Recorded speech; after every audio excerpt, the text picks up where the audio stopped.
Hi, Aries. Happy birthday. Welcome to the April 2022 reading. We're burning Palo Santo. It's a little intrusive right now, but it's to help chill things out. That's what Palo Santo does. And we definitely need to have a little bit of chill going on right now. There's so much fire and air energy going on. As we move into April, things will be, how do I want to put this? Things will be pretty explosive as we move into April. We're starting with your new moon on April 1st. That will be conjunct Chiron. It will be conjunct Mercury. Chiron in Aries is the wounded warrior. This is about people standing up for themselves and no longer okay with the status quo and the way things have been.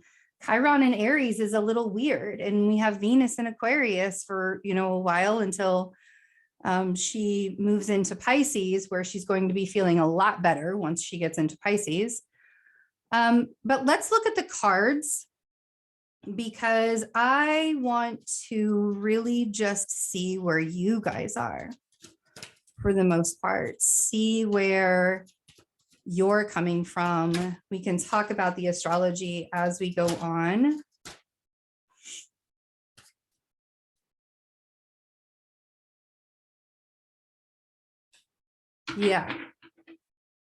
Yeah, really. And it's funny because I keep telling people that your new moon will probably feel more like a full moon than it does a new moon. And I feel like the world, being the first card that came out for you guys, is very on brand for that. You guys are closing out cycles, you're ending cycles. And you know that these things have to happen in order for you to plant the seeds. You know that it's time. That's what your season represents, right? Planting of the seeds, the beginning of the astrological new year. And then, you guys set the tone for Taurus season, where in Taurus season, we just sit and we patiently wait. We become more passive. In your season, your cardinal energy is like, we're going to go. We're just going to get it. So the world, the Seven of Pentacles, the patience is not going to be easy for that. Wow, it's not going to be easy. Maybe a little bit easier as we get towards the end of April, once we hit Taurus season on the 19th. But, Venus is going to go into Pisces, and she's not going to be in the middle in between Mars and Saturn anymore. That's been a thing for a while, and it's just, she's been very uncomfortable.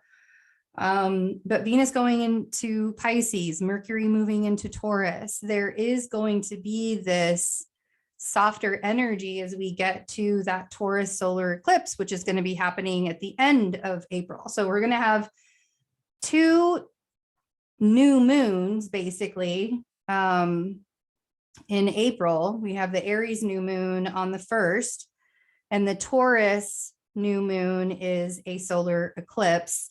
And then, of course, we'll have the Libra full moon right in the middle of that. So love this, 10 of Cups. What I really love about this, though, is you have the 7 of Pentacles first into the 10 of Cups, because to me, that shows me where your focus is. Your focus is on the reality of it. Pentacles, you can feel the pentacle, you can touch the pentacle. The Cups situation is an emotion, right? And the emotions, we need the emotions too. When we're manifesting and we're planting the seeds and we're putting our energy out there and we're creating, we have to have that emotion as well. So yes, the 10 of Cups is a vital energy to have. You want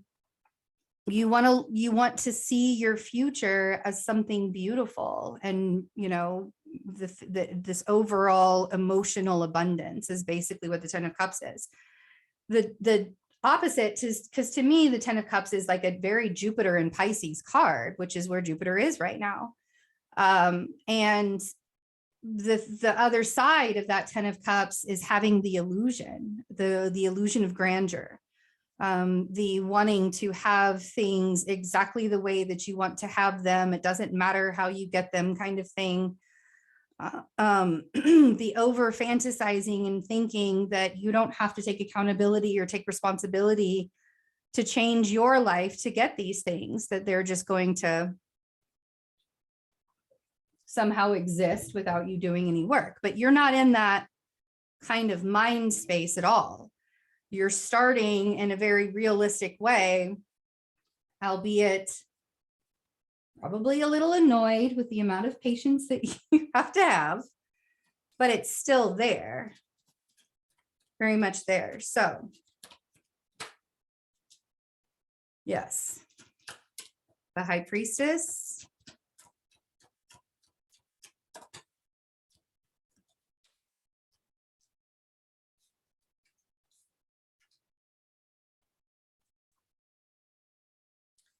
And this is where we really want to, like, I want you to pay attention.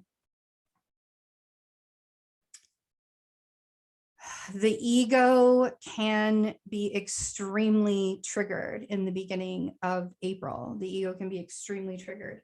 Mars will be conjunct Saturn on like the first week after that Aries new moon happening. Mars is going to conjunct Saturn in Aquarius. And I don't care how passive or how detached Aquarius is from, I don't care how, when you have Mars and you have Saturn, that detached nature can actually cause more problems because you're not taking care of anything. You're not getting anything done. So,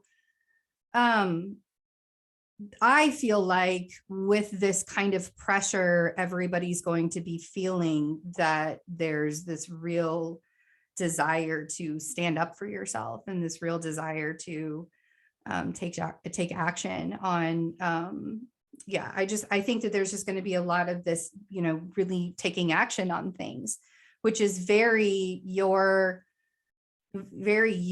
right? And Aries season is all about getting it started. So the thing that is going to save you from the ego battles, and really the ego battles are you arguing with yourself. You might be arguing with another person, but what you're actually doing is like the argument that you have is with yourself, not actually with the other person. The other person triggered that argument within you, but the argument you have is actually with yourself. And that's a very I am quality. Right? And that's the thing, is like you have the argument with yourself, but you project it on the outside when somebody projects onto you. And you guys, what you know. And so, yes, the High Priestess, we have the 6 of Cups. Venus in Pisces is going to bring a lot of softness. That actually happens the first week, I believe, the first week in April as well. I don't have that exact date in front of me. Let me get it for you. The 5th. And Mercury will be in Taurus on the 10th. And so after the first 2 weeks of April, we will start to see a little bit more passive of energy, but that doesn't mean that it slows down. No. We just can find some peace within it all, really. So we have the High Priestess and the 6 of Cups, and then the Knight of Swords. I feel like there's something from your past, and it may possibly be with an air sign or even a Pisces, but I feel like there's something from your past that's coming back, and I dare say to haunt you. Could be a relationship, could be a soul connection in some way that you have. I don't necessarily think that it's a bad connection. I just don't think that it actually resonates with you. where you are in your life right now. I feel like there's a massive restriction with it. And the Knight of Swords, you know, when you feel that restrictive energy with somebody, and you can't fully be open and fully be yourself, that's a red flag. That's the thing that you need to pay attention to. It's not the red flag that's coming from the other person. It's the feeling that you have when you're in that situation. So, yeah, I'll see you guys in your extended. I hope you have a wonderful birthday season. Thanks so much for hanging out with me. Come and get a solar return reading done before. I'm not doing them anymore. This is actually, I think I might actually stop doing personal readings in June. I don't know. That's not a final answer, but it's coming. It's coming quickly. So if you haven't gotten a reading from me, now's the time to do it. I've got tarot readings, soul journey readings for $75. Those are all live. And I have the solar return, astrology reading, the full astrology reading, all of that stuff on my website in the description box. I love you guys. Take care of yourselves, and I will see you very soon. Bye.